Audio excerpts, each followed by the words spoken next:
할렐루야. 오늘도 이렇게 청년부 예배에 나오신 우리 청년 여러분을 주님의 이름으로 축복하고 환영합니다. 우리가 살아가면서 여러 일을 하면은 또 이제 여러 사람을 자연스럽게 만나게 됩니다. 그 사람들 중에 누군가는 책임감이 굉장히 강하고요. 또 누군가는 반대로 책임을 아예 회피하는 사람이 있습니다. 일을 하다 보면 이제 책임 소재를 따질 때가 있는데 이 일을 누가 시킨 것인지, 어디로부터 그것이 내려온 명령인지, 만약에 잘못되었을 경우에 누가 책임을 질 것인지 이런 것을 따져야 되는 그런 상황이 우리는 이제 회사 일을 하면서 직장에서 그리고 다른 여러 가지 조합에서 조직에서 쉽게 보곤 합니다. 책임자가 명확하면 사실 그 일을 진행하는 데 있어서 조금도 어렵지가 않은 것 같습니다. 그냥 진행하면 되죠. 잘못되면은 저 사람이 책임질 테니까 그냥 진행만 하면 됩니다. 근데 책임을 지겠다는 말이 없어요. 누가 이거를 시켰어 라는 말도 없고 이렇게 이렇게 해주면 참 좋을 것 같아 라는 식으로 어디서 자꾸만 들려옵니다. 소문만. 그러면은 이게 누가 지시한 것인지 베일에 쌓여 있고 이것이 잘못되면 내가 그런 책임을 져야 되는 것인지 그것도 불안하고 그런 답답한 상황에 우리가 놓여 있을 때가 종종 있는 것 같습니다. 그런 상황이 있으면 이제 이걸 해야 될지 말아야 할지 그러한 고민부터 드는 것 같아요. 단순히 일에 대한 책임 소재가 불명확할 때도 이토록 답답함을 느끼곤 합니다. 그런데 생명과 직결되는 그러한 책임 소재가 불분명할 때는 어떠할까요? 긴, 긴급하게 수술을 해야 하는데 이 사람의 보호자가 누구인지 알 수가 없어요. 이 수술에 동의서를 써야 되는데 이거를 내가 사인을 하기도 불안하고 사인 없이 수술을 하기에도 의사 또한 불가능하고 그런 참으로 막막한 경우, 이런 경우는 정말 생명이 죽어가고 있음에도 불구하고 아무것도 할 수 없는 답답한 걸 넘어서 참 속상한 그러한 일이 일어나곤 합니다. 오늘 우리가 읽은 이 룻기는 나오미와 룻의 가정이 무너졌다가 회복되는 과정을 그려주고 있습니다. 그 가운데 온전한 회복을 위해서는 이들에게 꼭 필요한 것은 땅이 필요했고 자녀가 필요했습니다. 그러나 이들은 모압에서 남편을 잃었고 재물을 잃었습니다. 그들이 다시금 이제 나오미의 고향 베들레헴으로 돌아가게 되지만 그곳에 물론 그 나오미의 땅은 있겠죠. 그곳에 나오미의 땅은 있겠지만 재물이 없으니 그것이 아무런 의미가 없는 참 무용지물인 그러한 상황일 겁니다. 땅을 소유했다고 한들 남편이 있어야 자식이 태어나야 그 땅이 또한 상속되고 물려져서 계속해서 살아갈 수가 있는데 남편을 잃었으니 그 또한 아무런 의미가 없죠. 이들에게 있어서 기대할 수 있는 희망을 걸 만한 방법은 딱 한 가지였습니다. 나오미의 남편 되는 엘리멜렉과 그의 아들 되는 이 말로네의 역할을 가까운 친척이 대신 해주는 것이죠. 성경에서는 그러한 사람을 두고 기업 물을 자라는 단어를 사용합니다. 오늘 이 룻기 말씀을 통해서 기업 물을 자의 그 책임 있는 행동이 어떠한 결과를 가지고 오는지 함께 살펴보고 우리는 그럼 어떠한 삶을 살아가야 할지 결단할 수 있는 그러한 시간이 되기를 소망합니다. 오늘 말씀에서 우리가 먼저 발견할 수 있는 것은 한 사람을 먼저 살펴보기 원하는데요. 책임을 회피하는 사람을 먼저 함께 살펴보면 좋을 것 같습니다.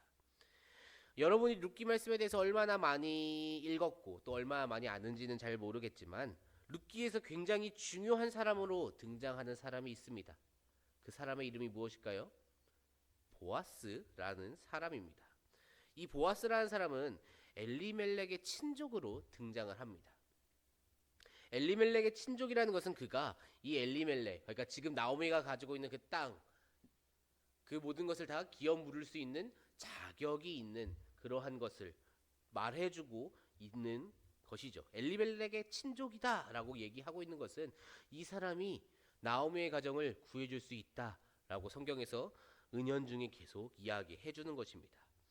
그는 기업 물을 것을 작정해요. 이 보아스라는 사람은 룻과 결혼을 해서 룻에게서 아이를 낳아서 그 엘리멜렉과 말론의 그 기업을 이어주기로 마음속으로 작정을 합니다. 그런데 그러기 위해서는 한 가지 먼저 처리해야 하는 일이 있었습니다. 그것은 바로 이 보아스라는 사람이 기업 물을 자의 순위 중에서 1순위가 아니라는 것이었어요. 본인이 1순위가 되어야 이 기업 물을 자, 기업을 기업을 물고 책임을 져주고 이렇게 하는 것에 대한 어떠한 정당성이 확보가 되는데, 본인이 1순위가 아니니까 그 1순위 되는 사람이 해주던가 아니면 그 사람이 권리를 포기하던가 둘 중에 한 가지는 진행이 되어야 했습니다. 그래서 이 보아스가 자신보다 더 우선순위에 있는 그 사람을 만나기 위해 기다리기 위해 성문에서 기다리고 있었습니다. 그러다가 이제 그 사람이 나타나서 대화를 시작하는 것이 오늘 우리가 읽은 룻기 4장의 내용입니다.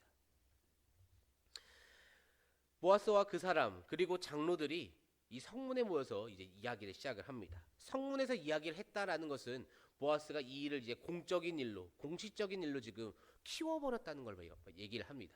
개인적인 일, 그냥 가정 하나의 이야기 정도로 끝내도 됐는데 장로들까지 모아서 성문에서 다 같이 이야기를 진행하게끔 만들어 놓음으로써 이제는 공적인 효과를 얻게 되었다라는 것이죠.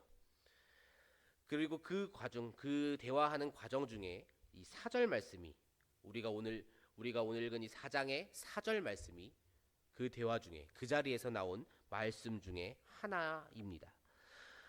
룻기 4장 4절 말씀입니다. 굉장히 긴데요. 한번 함께 읽어보도록 하겠습니다. 내가 여기 앉은 이들과 내 백성의 장로들 앞에서 그것을 사라고 내게 말하여 알게 하려 하였노라. 만일 내가 물으려면 물으려니와 만일 내가 물으지 아니하려거든 내게 고하여 알게 하라. 내 다음은 나요 그 외에는 물을 자가 없느니라 하니 그가 이르되 내가 물으리라 하는지라. 아멘. 이 한 사람, 자신보다 우선순위가 높다고 한 그 한 사람에게 보아스가 묻습니다. 기업 물을 테냐? 그러자 그 사람이 뭐라고 대답하나요?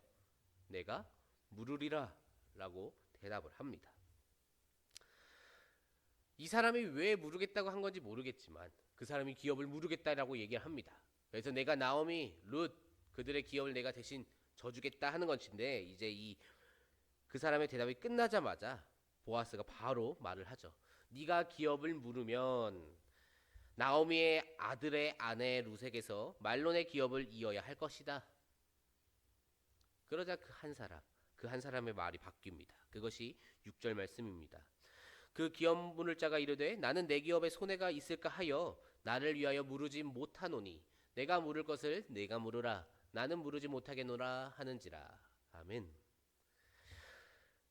이 사람이 아까까지는 사실 엘리멜렉까지만 생각을 한 것 같습니다. 엘리멜렉은 그들의 친족이니까 굉장히 잘 알고 있었을 것이고, 그 엘리멜렉의 아내 나오미가 늙었다는 것 또한 잘 알고 있었을 테죠.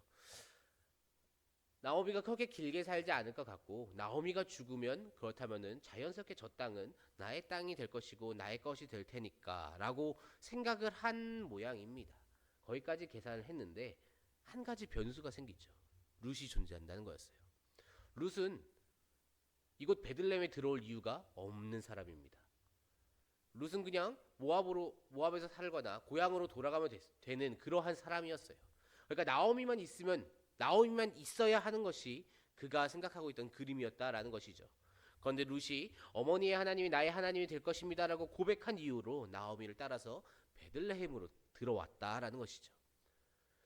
그래서 엘리멜렉의 기업, 나오미에게서 자식을 낳는 것, 이것은 생리학적으로 거의 불가능한 일이니까 기업을 물으겠다라고 이야기를 했지만 말론의 기업이 문제였습니다. 그 사람은 엘리멜렉의 아들이기 때문에 그 사람의 기업을 물러줘야 되는 것 또한 이 한 사람의 책임 소재였다라는 것이죠. 근데 룻은 젊어요. 아이를 낳을 수 있습니다. 그리고 그 룻이 아이를 낳으면 그 아이는 누구의 아이입니까? 그 아이는 말론의 그 족보에 쓰여져야 된다라는 것이죠. 자신의 것이 아니에요. 그렇게 되면 그 땅 또한 자신의 소유가 되지 않습니다. 거기까지 생각을 하자 이 사람이 이제 말을 바꾼다라는 것이죠. 기업 물을 자, 이 사람은 이 기업 물을 자라는 것은 쉽게 말하면은 희생만 할 수밖에 없습니다. 하나님께서 그렇게 만들어 두셨어요. 기업 물을 자가 해주는 것은 대신 지불해줘야 하고요. 대신 낳아줘야 하고 대신 길러줘야 하고 대신 키워줘야 합니다. 대신 보호하고 보관해줘야 합니다. 그리고 나서 잘 보관하고 보호한 다음에 돌려주어야 하는 참으로 의미가 없는 위치가 이 기업 물을 자의 위치입니다. 그러니까 세상적으로 볼 때 이 기업 물을 자의 역할을 질 이유가 없다라는 것이죠. 그렇기 때문에 지금 오늘 이 한 사람, 나는 나의 이익에 방해가 될까봐 기업 못 물르겠다라고 말하는 것이 인간적으로 우리는 이해가 됩니다. 근데 문제가 있다면 하나님께서는 이 기업을 물을 것을 명령하셨다라는 점이죠. 이것을 의도적으로 어기게 되면은 심한 경우에는 하나님께서 그 사람을 치셨습니다. 죽이기까지 하셨어요. 창세기 38장에 유다와 다말의 사건이 등장을 합니다. 유다가 누구인지는 아시리라고 믿습니다. 유다가 누구인지는 알 겁니다. 유다는 야곱의 아들이죠. 다말은 그 유다의 며느리 되는 사람입니다. 근데 이 다말이라는 이 여인이 남편을 잃어요. 남편이 죽어요.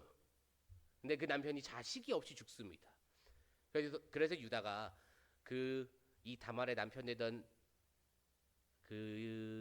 되던 사람의 동생들에게, 그러니까 그 또한 결국에 자신의 아들이죠. 자신의 아들들에게 네 형의 기업을 물러라 하고 다말과 가서 네 형의 아이를 낳아라라고 이야기를 하는데 동생들이 그러고 싶지 않아서 유다의 명령을 듣지 않습니다. 근데 이 모습을 하나님께서 굉장히 악하게 보셔서 그 동생들을 다 죽이십니다. 하나님께서 기업을 무르는 것을 명령하셨는데 그것을 의도적으로 지키지 않자 치신 것이죠.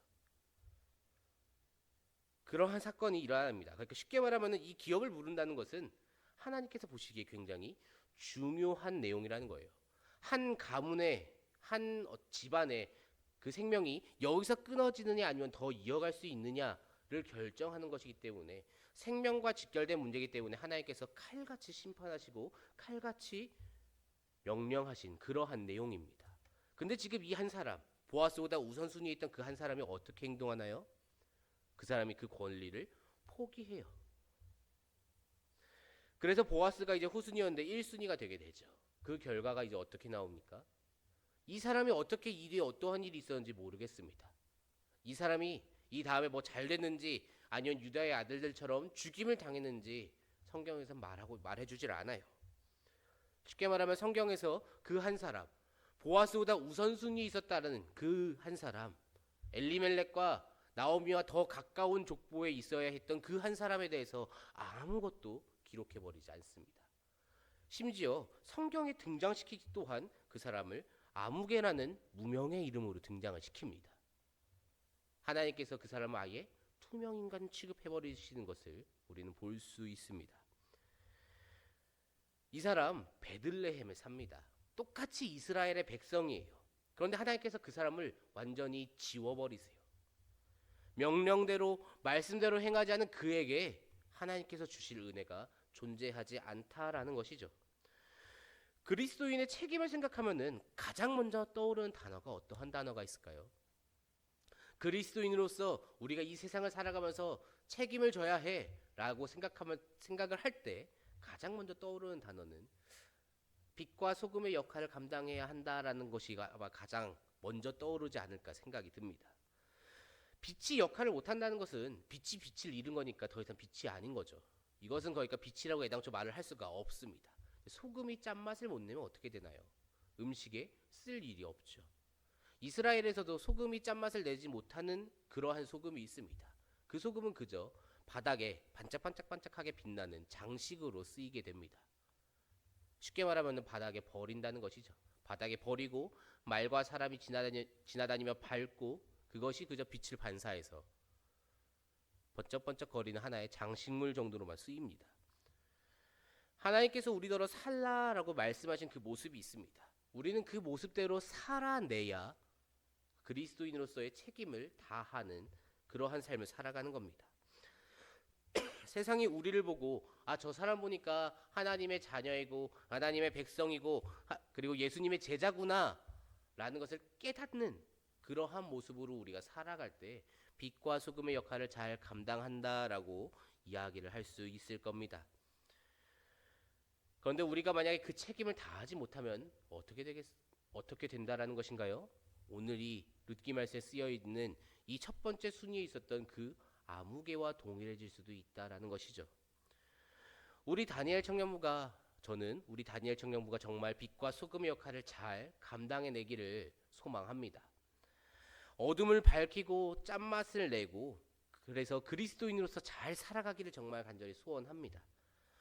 우리는 그리스도인으로서의 그 책임을 다해야 합니다.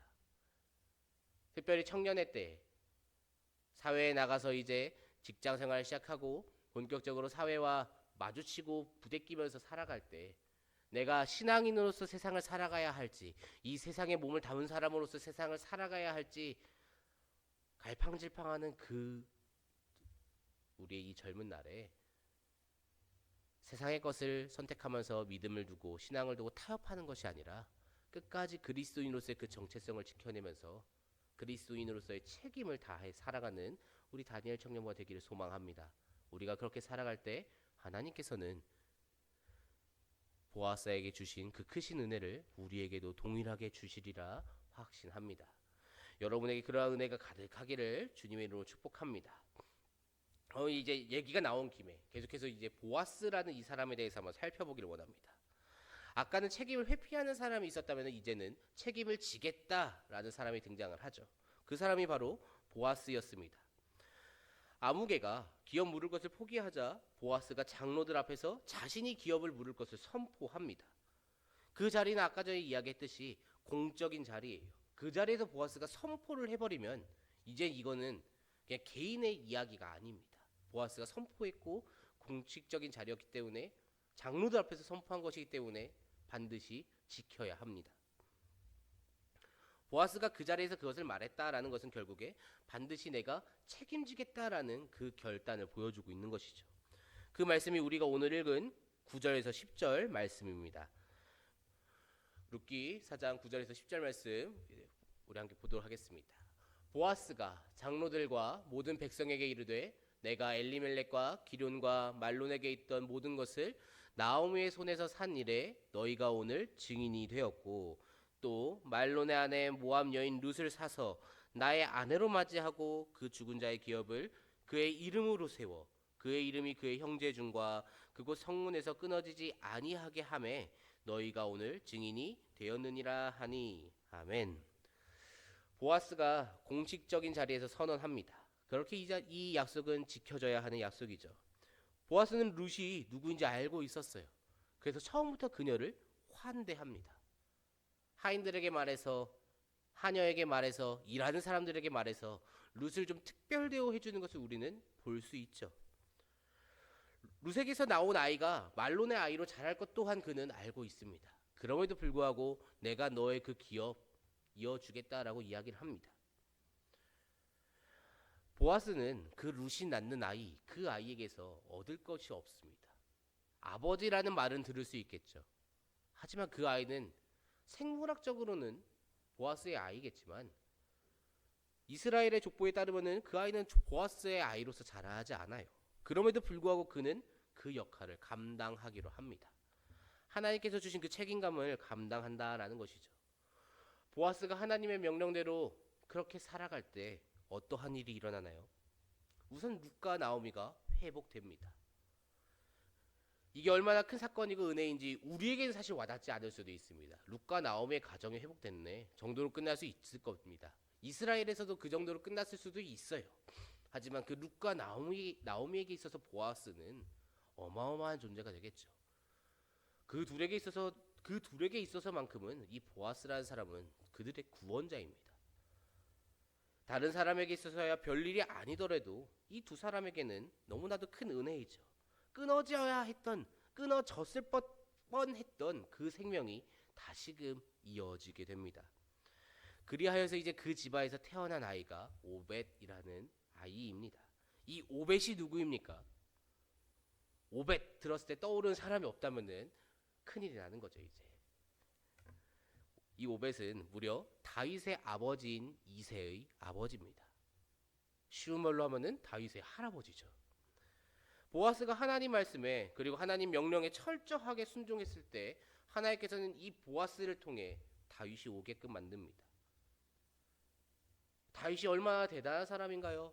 를 이야기하려는 것도 물론 있겠지만 그보다 더 중요한 것은 이 다윗이 보아스에게서 나왔다라는 것은 무슨 얘기일까요? 그 다윗의 혈통에서 누가 나옵니까? 나중에 예수 그리스도가 나오게 됩니다. 쉽게 말해 보아스가 하나님의 명령대로 행동했을 때 그 보아스의 혈통으로 예수 그리스도까지 오게끔 하나님께서 역사하신다라는 것이죠. 보아스는 그저 책임을 다했을 뿐이지만 하나님께서 너무나도 크신 은혜를 주십니다. 다윗이 와요. 이스라엘에서 가장 지금도 이스라엘에서 기대하고 존경하고 바란다는 그 왕 다윗이 옵니다. 그 다윗을 넘어서 예수 그리스도까지도 보아스의 후손으로 옵니다. 이것이 그의 얼마나 큰 은혜입니까? 아까 전에 이야기했던 그 보아스의 족보 이야기를 안 할래야 안 할 수가 없는데요. 오벳이라는 그 아이 누구의 아이가 됩니까? 말론의 아이입니다. 말론의 아이. 그런데 말론의 자녀인데 성경에서 뭐라고 말하고 있습니까? 성경에서 21절 말씀에 살몬은 보아스를 낳았고 보아스는 오벳을 낳았고 라고 말하고 있습니다. 성경에서 이 오벳이라는 그 아이를 말론의 자녀가 아니라 보아스의 자녀로 기록해버립니다. 물론 이들에게 이스라엘에 두 개의 족보가 존재했다라고 이야기하는 학자들이 있어요. 그래서 하나는 이제 육적인 그 족보를 따라 그리고 있고 또 하나는 이렇게 영적인 족보를 그린다라고 말하고 있는 학자들도 있는데 그렇기 때문에 이렇게 보아스의 아들로 쓰인 족보도 하나 있을 것이고 말론의 아들로 쓰인 족보도 있을 것이다라고 말하는 학자들이 굉장히 많습니다. 하지만 적어도 성경에서 말하기는 지금 이 오벳 누구의 자녀라고 지금 성경에서 인정하고 있는 것인가요? 보아스의 자녀라고 인정하고 있는 것이죠. 그가 책임을 다했을 때 하나님께서 이렇게 믿기지도 않는 은혜까지도 더해 주십니다. 은혜는 책임을 다하는 자만이 누립니다. 책임을 회피한 자는 암흑에로 기록되는 한편 보아스는 예수 그리스도의 족보에까지 이름을 올립니다. 저는 우리 다니엘 청년부가 이러한 은혜를 누리기를 바랍니다. 하나님의 자녀로서 잘 살아내서 빛과 소금 역할을 잘 감당해내서 하나님께서 주시는 그 크신 은혜 이것을 정말 온전히 누리는 우리 다니엘 청년부가 되기를 주님의 이름으로 축복합니다. 오늘 말씀에서 룻과 나오미가 한 일이 무엇이 있을까요? 아무것도 없죠. 룻과 나오미는 모압에서 베들레헴으로 돌아왔고 베들레헴에서 그저 보아스를 발견해서 그에게서 어떠한 은혜를 입을까 해서 따라다닌 것 딱 여기까지가 그들이 한 일입니다. 그들의 집이 구원받고 그들의 집이 회복되기 위해서 그들은 여기까지 했어요. 나머지 모든 것은 다 보아스가 해결합니다. 예수 그리스도의 십자가는 어떠한가요? 우리의 구원을 위해서 우리가 한 일이 무엇인가요? 십자가 나무를 우리가 깎아서 십자가 모형이라도 만들었나요? 아니면 십자가를 대신 짊어지고 골고다 언덕이라도 올랐나요? 골고다 언덕을 오르신 그 예수님을 십자가에 못 박는 역할까지는 우리가 합니다. 딱 못 박는 역할, 예수님께 채찍질하고 침 뱉고 욕하는 그 역할, 거기는 우리가 감당을 합니다. 그런데 이 구원과 관련된 어떠한 일도 우리는 하지 않아요. 다 예수님께서 행하십니다. 오늘 보아스가 자신의 그 책임을 다하기 위해 아무것도 얻을 것이 없지만 자신의 책임을 다하기 위해 그저 나오미와 룻에게 헌신했을 때 하나님께서 그 보아스로 하여금 그 둘이 그 가정이 구원받고 회복되는 그 은혜를 허락하십니다. 예수님께서 우리에게 아무것도 얻을 것이 없지만 그것이 하나님의 뜻이기에 철저하게 순종했을 때 그 십자가를 감당하셨을 때 그 예수님의 헌신과 희생으로 하여금 우리에게 구원이 회복되고 우리에게 영생이 다시금 주어지게 되었다라는 것이죠. 하나님께서는 우리에게 이러한 자세를 원하십니다. 하나님의 말씀대로 순종하여서 하나님의 자녀로서 하나님의 백성으로서 우리가 이 세상에서 살아가기를 하나님께서는 원하고 계십니다. 그런데 그것을 감당하는 것이 보통 어려운 일이 아닐 때 적당한 것까지는 하지만 이제 조금 눈치도 봐야 되고 내가 좀 피곤해질 것 같을 때 대부분의 신앙인들이 그렇게 그리스도인으로서 살아가는 그 모습을 포기한다라는 것이죠. 다니엘 청년부가 보아스와 예수님을 꼭 기억하기를 소망합니다. 우리는 포기하면 안 됩니다. 끝까지 감당해내야 합니다. 우리가 주의 백성으로서 행할 수 있는 주의 백성으로서 행해야 하는 하나님의 말씀대로 살아가는 것, 더 낮은 자세로 살아가고 더 손해를 보는 그 길을 구태여 찾아 들어가는 것, 그것이 그리스도인이 보여야 하는 모습입니다. 기도, 묵상, 헌신, 희생, 이러한 삶을 우리는 감당해내야 한다라는 것이죠. 우리가 그렇게 살아갈 때 하나님께서는 우리의 삶 가운데 역사하시고 은혜를 더하십니다. 보아스가 그 삶을 살아갈 때 그 삶이 회복된 것처럼, 보아스가 그 삶을 감당했을 때 룻의 그 삶이 회복되었던 것처럼, 예수님께서 십자가를 감당하셨을 때 우리의 영혼이 회복되었던 것처럼, 우리가 주의 자녀로서의 그 삶을 감당해낼 때 이 땅에 다시금 하나님의 나라가 아름답게 세워지고 주의 교회가 회복될 줄로 믿습니다. 그 교회가 회복되는 그 은혜 가운데, 그 과정 가운데 우리 다니엘 청년부가 사용되어지기를 간절히 소망합니다. 그러한 회복의 은혜를 가지고 오는 하나님의 백성다운 삶을 잘 감당해내시는 저와 우리 다니엘 청년부가 되기를 주님의 이름으로 축복합니다.